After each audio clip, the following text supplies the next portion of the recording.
Hi everyone! Dahil wala muna tayong gala for today's video, maglilinis muna tayo ng bahay. Hindi ko nga alam sa bahay na ito pero laging parang may bagyo pagigising ka ng umaga. Hi! Pagpasensyahan nyo pa din yung boses kong paos dahil nga ito nung New Year. So ayun na nga, binuksan ko nga itong bintana para nga masingaw-singawan naman itong kwarto namin. Hayan, sinimulan ko na ang pagliligpit. Medyo mahirap nga lang maglinis pagkagantong meron kang batang makulit na paligid-ligid sa'yo. Yung kada ayos mo mamaya-maya liligpitin mo na ulit dahil kalat na naman. Relate na relate ba kayo mga kabogris? So hayan, bumubulong pa siya sa camera. Talagang pagtitripan niya ako mga sis. Aywan ko nga sa bata na yan pero lagi niya talagang gustong naiinis ako. O diba, tingnan niyo yung mata ko dyan. Inis na ako sa kanya at pinagalitan ko na nga siya dyan dahil nga wala siyang naitutulong sa akin. Kanina ko pa nga sinasabi na dun muna siya sa labas maglaro dahil hindi talaga ako makakatapos pag kulit siya ng kulit sa akin. Hay nako sa batang ito, hindi ko alam kung anong problema. Pag pinapapasok ko ayaw pumasok, pag pinapalabas ko ayaw lumabas. Ano ba talaga mga sis? Ganto din ba yung mga bugris? Hay, pero umaasa pa rin talaga ako na mag-mature ito. Yung isang sabi ko lang susunod na agad siya mga sis. Pero alam ko na medyo matagal-tagal pa yun dahil ini-enjoy niya talaga ang pagiging bata. Sabi ng wag sisigaw, napapaos tuloy. So ayun na nga, tinutupi ko nga dyan ng kumot dahil magpapalit nga ako ng bedsheet at mga punda.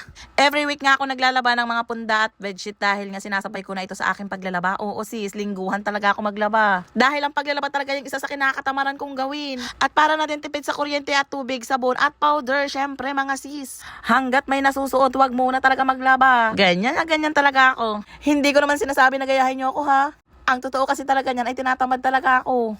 Pansin nyo din ba wala na yung batang makulit? Nasa na kaya yun? O diba, tayo mga nanay, pag makulit ng anak, pinapaalis natin. Pero pag nawala, ayan, todo ang hanap natin. Kasi alam na natin, pag tahimik ang bata, ay may iba na yung ginagawa mga sis. Ganyan na ganyan talaga yung bugris ko. Pagka nakalingat lang ako ng kaunti, ay mamalay-malayan mo, nakatatlong ligo na siya. Ay, awan pa sa batang ito, dati yata itong isda. Mahilig talaga ito maglaro ng tubig. Hala, yan na, speaking. Pero alam niya ba guys, hirap maging nanay no?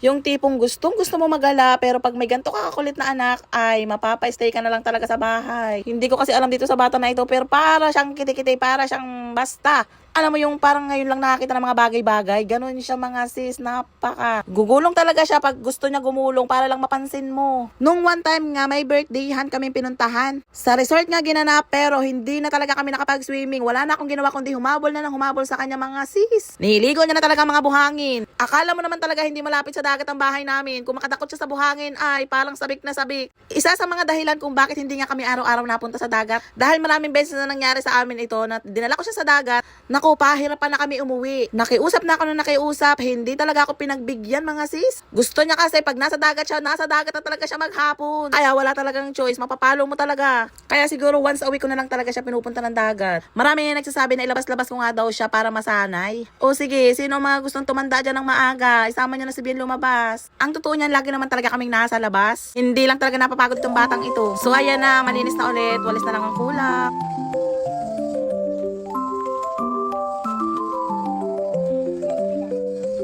At syempre, pagtapos sa kwarto, sa salas naman. O siya mga sis, pagod na ako mag voice over. Sana panoorin nyo hanggang dulo.